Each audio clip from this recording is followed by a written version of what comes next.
We have a love-hate relationship with stuff, a tendency to talk out of both sides of our mouth.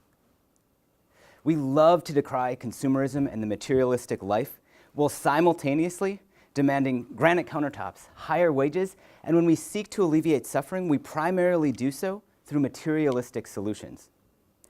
When I mention inequality, the 1%, what do you think about? How many of you thought about those 1% who have the best social networks, the most well-connected?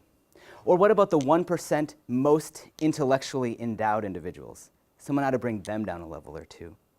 Or what about the most happy or satisfied, what we seem to be really after anyways?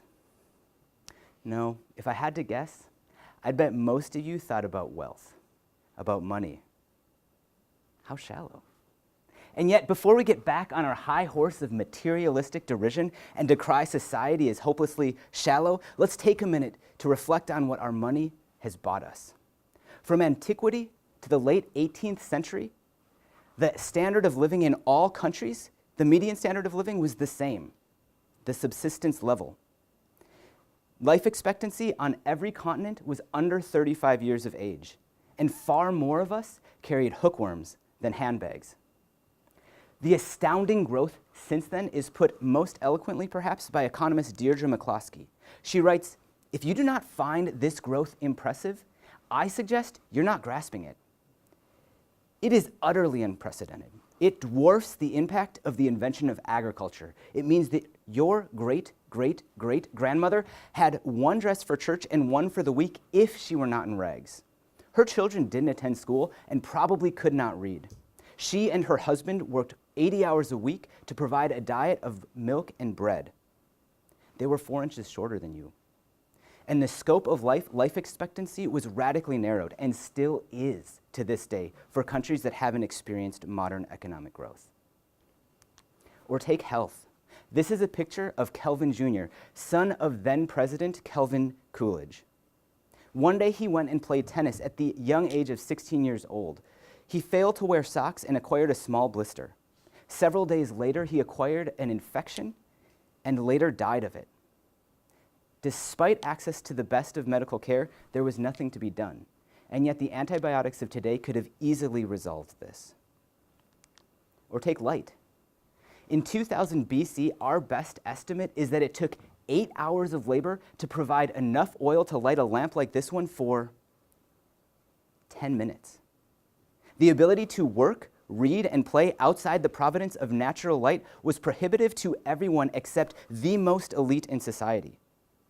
Today, that same amount of work provides more than 20,000 hours of light, an improvement of over 12 million %. Material prosperity has literally brought light to the darkness.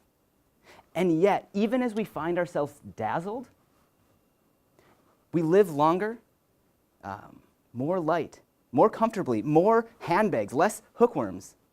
Are we really better off? The question I want us to ask today is, what is the relationship between material prosperity and human flourishing? I once heard a story of a customer service representative for Dell Computers. She received a call from an angry customer. "The cup holder on my computer broke off. I'd like it replaced." "Sir, our computers don't come with a cup holder." "Well, mine did. It was cheap, poorly supported, and it broke off. I'd like it replaced." After some additional back and forth, the customer service representative came to the conclusion that the man had been using his DVD tray to hold his morning coffee. "Sir, a DVD tray used as a cup holder may cause it to break off because that's not what a DVD tray was designed for." When asking about the relationship between material prosperity and human flourishing, perhaps more important place to start is, what were we designed for? In today's literature, the term human flourishing has come to be synonymous with the experience of being happy. And yet this immediately leads to some problems. The happy but deranged lunatic could hardly be said to flourish. Perhaps we've confused byproduct with cause. Green leaves are a sign of healthy trees. But you'd have to think I was crazy if you handed me a dying tree and I said, "Well, let's just spray paint the leaves green, and we're good." If we only look at individual, self-reported happiness, then maybe we're looking at ourselves as cup holders when really we're DVD players. If a cup holder works, it works. If it doesn't, it doesn't. There's not much more to look at. But to evaluate the functionality of a DVD tray, you have to evaluate how it functions as part of something larger. To Augustine, flourishing required right relationship with God, with others, and self.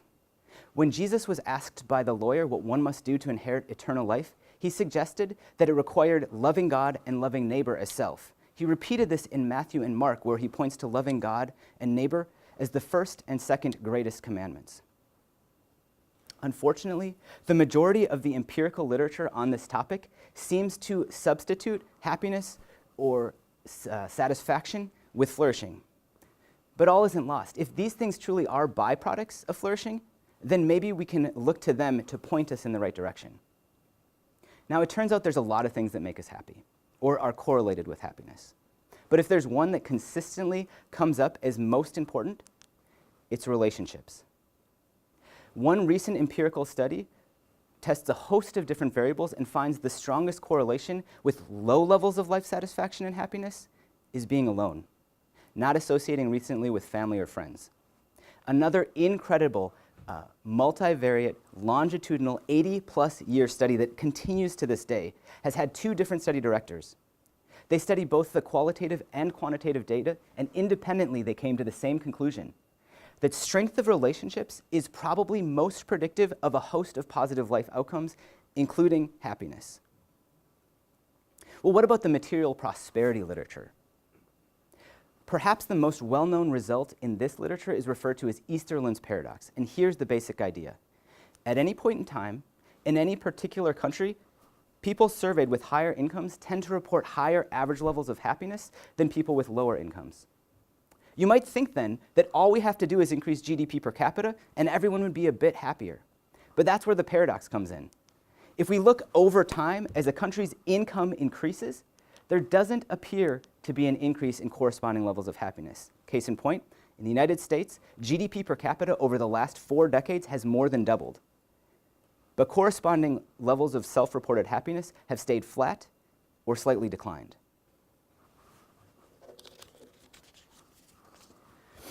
It turns out each of us has a standard of living that we believe is normal and good. We tend to base our assessment of life based on our position relative to this expectation. Unfortunately, it turns out this expectation isn't all that set. Instead, it's determined based on the experience or perceived experience of those around us, the people we see on TV or on social media, combined with our own expectations. My wife and I moved to Wheaton about 3.5 years ago from downtown Minneapolis. In Minneapolis, my lawn had dandelions. It was filled with creeping Charlie, but I mowed regularly, and since my neighbors seemed to be going for the abandoned all-natural look, I felt pretty good. Now I've moved to Wheaton. I mulch. I buy weed killer, I plant flowers, and I have never felt worse about my lawn. This phenomena has come to be referred to as the hedonic treadmill. It turns out as our income increases, we tend to move to nicer neighborhoods, frequent fancier restaurants, and associate with people who wear more designer clothing. As our income increases, our expectations increase right along with it. C.S. Lewis offers some sobering insight into this paradox when he says, "Now what I want you to get clear is that pride is essentially competitive, is competitive by its very nature. Pride gets no pleasure out of having something, but only out of having more of it than the next man. We say people are proud of being rich or clever or good-looking. They're not. They're proud of being richer or cleverer or better-looking than others." Pride directly breaks both the first and second greatest commandment, because in our pride, we love ourselves more than God or others. In his letter to Timothy, Paul offers a way off of the hedonic treadmill, a way out of Easterlin's paradox. It's really quite simple: contentment. The intentional calibration of our expectations to equal what we have. Paul suggests that as long as we meet some minimal level of material prosperity, namely food and clothing, then let us be content with that. When we love God and neighbor as self, then it doesn't matter whether we have more than, only that we and those around us have enough. All right, Paul, fine. Easy to say, but kind of harder to do. I don't know about you. But I find this a difficult suggestion. Maybe when we stop viewing ourselves as cup holders, seeking to maximize our own individual standing, and instead view ourselves as DVD players, by loving God and loving others, viewing ourselves as something bigger than ourselves, that this becomes a little bit easier. I'm a sucker for this pride game. In preparing for this talk, I hope that you would find it enjoyable, entertaining, and informative. No, that's not right. I hope that you would find it more enjoyable, more entertaining, and more informative than talks you've heard in the past. That's sin. And yet this thinking invades embarrassingly large swaths of my life. And yet there's one place that this type of thinking is blessedly absent. This anxiety, incessant, and annoying comparison is completely gone with my kids. I don't care if you find them more interesting than me. I don't care if they get the credit for what I do, and everyone pretty much finds them cuter than I am. I hope that they have more opportunities in this life, and I hope that they have more depth in friendship than I ever will. Why? Because I love them. In this case, contentment is easy. Contentment and love for a neighbor plugs us into something bigger than ourselves. As you may have guessed, not everyone who is rich is happy. Of more importance than having wealth is how we spend that wealth.